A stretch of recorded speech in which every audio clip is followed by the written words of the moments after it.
There is a moment, and you may have already felt it, where everything around you goes quiet, and something deep inside your chest begins to stir.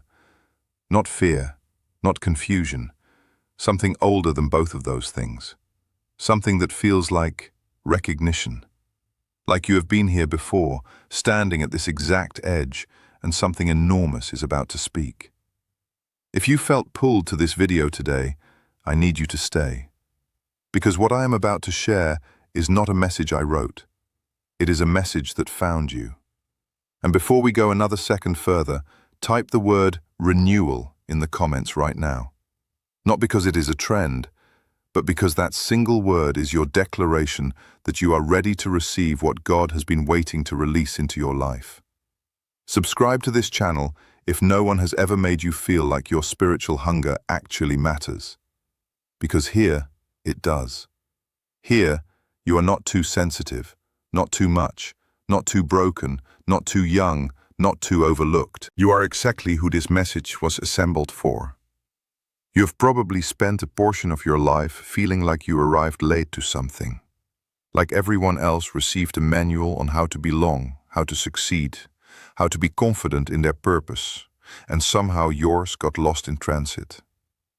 You sit in rooms and smile at the right moments, but inside there is this quiet, persistent ache, a feeling that you were built for something that has not happened yet. And what makes it so isolating is that you cannot fully explain it to anyone. When you try, the words come out wrong. People look at you with kind eyes that do not quite understand. And so you eventually stop trying to explain. You just carried it, that ache, that knowing, that strange and sacred sense of being set apart. I want you to hear this clearly. God did not make a mistake with you. He did not accidentally dial up your sensitivity, your depth, your hunger, your awareness. He engineered it. And in this very moment, He is using a screen and a voice and 20 minutes of your life to tell you something that your soul has been waiting to hear. Stay with me, because this is only the beginning. There is a passage in the book of Isaiah, chapter 40, verse 31, that most people have heard, but almost no one has truly stopped to feel. It says that those who wait upon the Lord will renew their strength. They will mount up with wings like eagles. They will run and not grow weary. They will walk and not faint. Now, if you have been inside a church for any amount of time, you have probably heard that verse recited with enthusiasm and then moved on without it changing a single thing. But today I want to peel back what is actually being communicated here, because this verse is not primarily about energy management or emotional resilience, though it touches both of those. It is about a specific kind of person, a person who waits. And waiting, in the Hebrew understanding of that word, does not mean passive standing around. The word used is gava. It means to bind together, to twist, like rope, like fibers wrapping around each other to create something that cannot be broken by ordinary force. So when God says, "Those who wait on Him will be renewed," He is not describing someone who sits still and crosses their arms. He is describing someone who has pressed themselves so close to God that they have become intertwined with Him. Someone whose very spiritual fiber has been woven into the nature of the divine. And the result of that intimacy? Renewal. Not improvement, not gradual betterness. Renewal. A word that implies something was worn, was fading, was diminishing, and then something outside of itself entered and made it new again. That is the experience available to you. Not the experience of trying harder. The experience of becoming so close to the source of life that life begins moving through you again in ways that stun even you. You have felt dry before. You have felt like the fire was going out. And maybe that is exactly where you are right now. Which means you are in perfect position for renewal.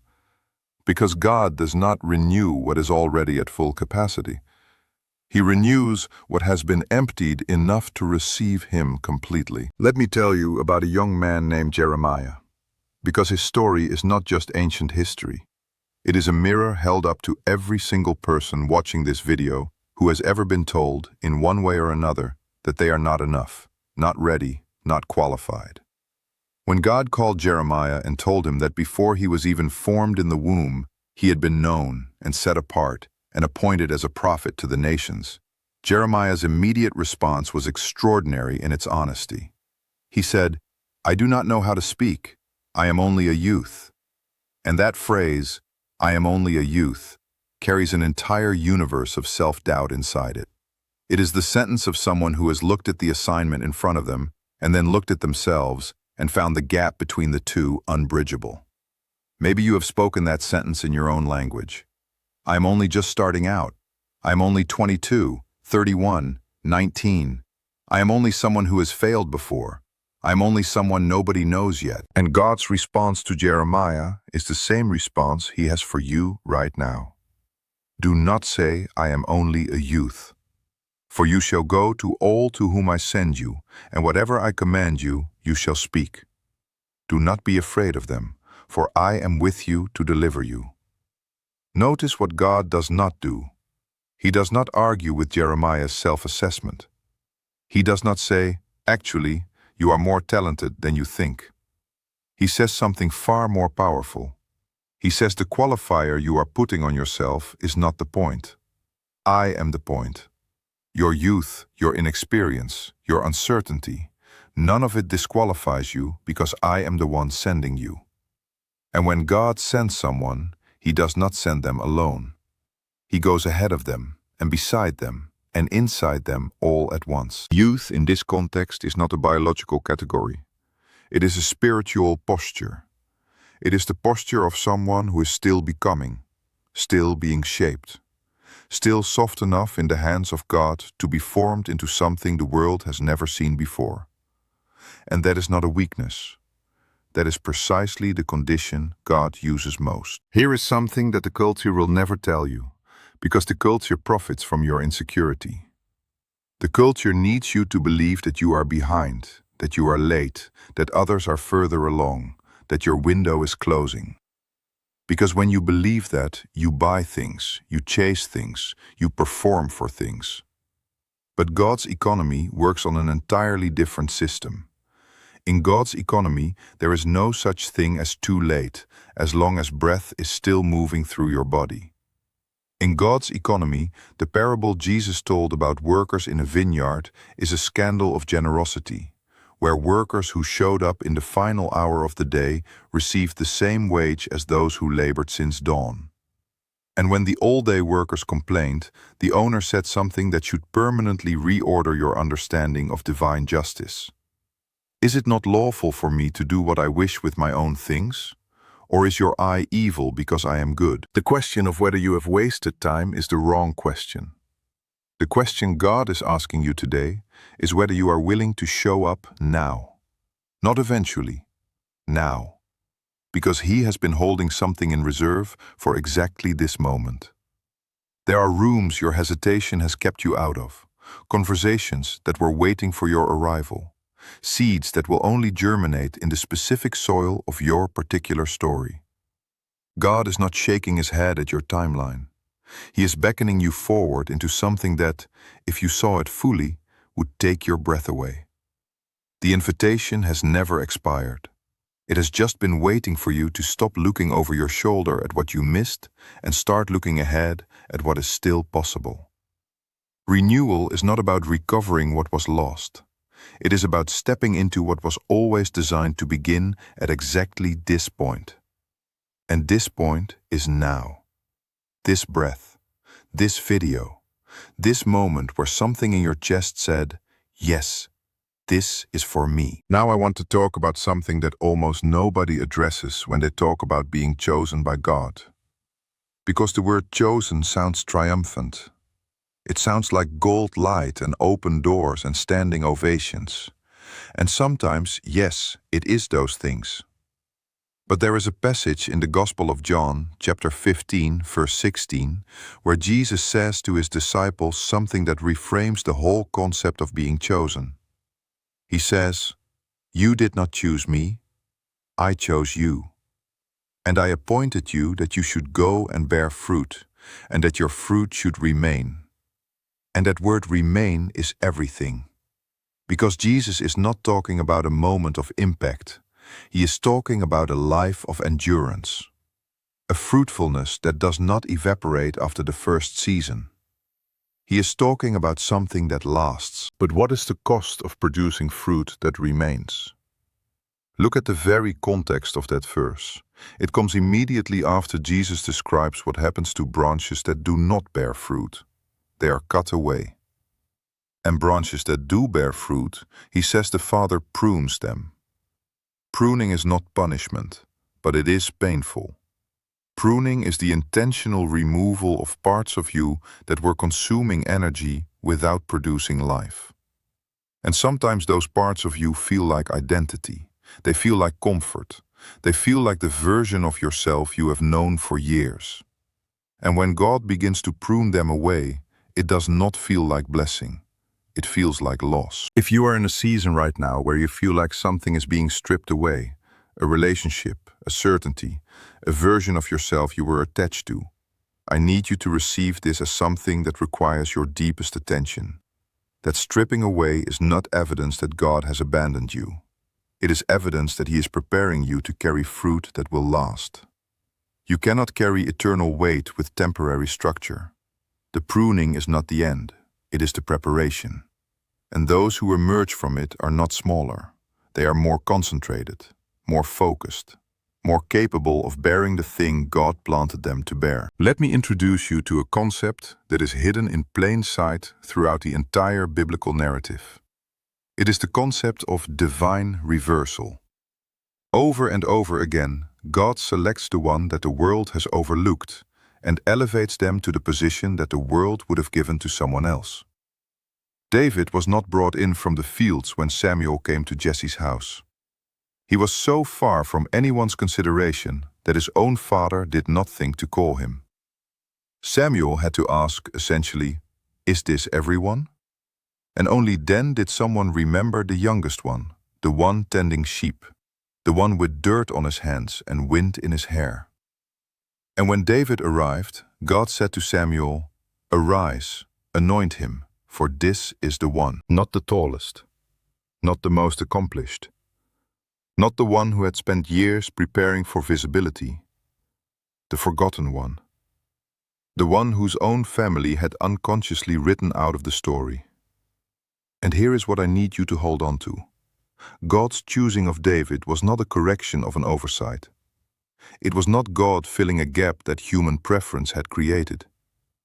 It was God demonstrating permanently for everyone who would ever read this account across thousands of years of human history that His selection criteria are categorically different from ours. He looks at the heart. He looks at the hidden places.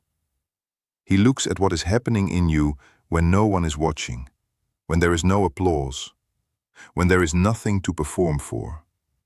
And He says, "That is the one." You are that one. Not as a metaphor, not as a spiritual encouragement to make you feel better. Literally, actually, specifically you, the one who feels forgotten, who feels like they are still in the field while everyone else has been called inside. You are the one God has been looking at all along. And the oil of anointing does not discriminate based on how long you had to wait for someone to remember your name. There is a river that flows through the book of Ezekiel in chapter 47 that I want to bring you to right now. Because this river is one of the most vivid and precise pictures of spiritual renewal in the entire scripture, and most people have never stood at its banks long enough to feel what it is actually communicating. The prophet Ezekiel is taken by God to the threshold of the temple, and water begins flowing out from beneath the threshold. First it is just a trickle, ankle deep. Then the man measuring it brings Ezekiel further, and the water has risen to his knees. Further still, and it is waist deep. And then one more length, and it has become a river that cannot be crossed. A river to swim in. That progression is not accidental. It is a portrait of what spiritual renewal looks like in a real life. It does not begin as a flood. It begins as an ankle-deep trickle that requires you to decide if you are going to keep walking forward or retreat to the dry ground you know. And most people retreat. Because ankle-deep water does not feel like a miracle. It feels underwhelming. It feels like maybe this is not really what you hoped it would be. But Ezekiel keeps walking. And those who keep walking into what God is doing, even when it is small, even when it is not yet impressive, eventually find themselves in water they cannot cross. Water so deep, so wide, so alive, that it is beyond the management of their own understanding. That is where fruit grows. That is where what was dead comes back to life. The river, Ezekiel is told, flows toward the sea, and wherever it goes, everything lives. Wherever God's renewal touches in your life, whatever was dead begins to live. Whatever was dry begins to absorb. Whatever was decaying turns around. That is not poetry. That is a promise that has been tested across human history and has never once failed to deliver. I want to speak to the loneliness for a moment, because I think it has been sitting quietly in the room with us this entire time, and it deserves to be named. There is a particular kind of loneliness that belongs to people who are spiritually awake, but not yet in the company of those who understand them. It is not ordinary loneliness. It is the loneliness of feeling like you are fluent in a language that the people around you have not yet learned. You feel things deeply. You sense things before they happen. You carry questions about God and purpose and meaning that go far beyond what Sunday mornings were designed to address. And instead of that depth being celebrated, it has often made people uncomfortable around you. So you learn to dim yourself, to translate yourself into something more digestible, to perform normalcy while your inner world moved at frequencies no one else could detect. Elijah knew this loneliness. After one of the most spectacular displays of divine power in the entire Old Testament, fire falling from heaven, prophets of Baal defeated, rain returning after years of drought, Elijah collapsed under a tree and told God he wanted to die. "I alone am left," he said. "I am the only one." And God's response was not a lecture or a correction. God first gave him food and water and rest. He let him sleep. Because sometimes the body needs to be cared for before the spirit can receive anything. And then, gently, after rest, God asked him, "What are you doing here, Elijah?" Not "what do you believe?" Not "why are you weak?" What are you doing here? Come out of the cave. Come to the opening, because I am about to pass by. And then God was not in the earthquake, not in the fire, not in the wind. God was in the still, small voice, the gentle whisper. And that is where God is speaking to the lonely and the spiritually awake right now. Not in the spectacle, in the quiet. In the place where all the noise has fallen away and it is just you and the sound of something that sounds like everything you have ever needed. There is something I have to say before we come to the end of this message, because it involves a truth that is both difficult and absolutely liberating. Many of you have been waiting for permission, waiting for someone to look at you, someone whose opinion you respect, someone with authority or experience or visible success, and say, "Yes, you. Go. You are ready. You are qualified. I see it in you." And so you have been standing at the threshold of the thing God called you to, holding your breath, waiting for the human green light that has never come. And I need to dismantle that mechanism in you right now, because it is one of the most effective traps the enemy uses to keep gifted, chosen, anointed people paralyzed right at the edge of their assignment. The Apostle Paul, writing in Galatians chapter 1, makes a declaration that should have rattled the entire religious establishment of his day.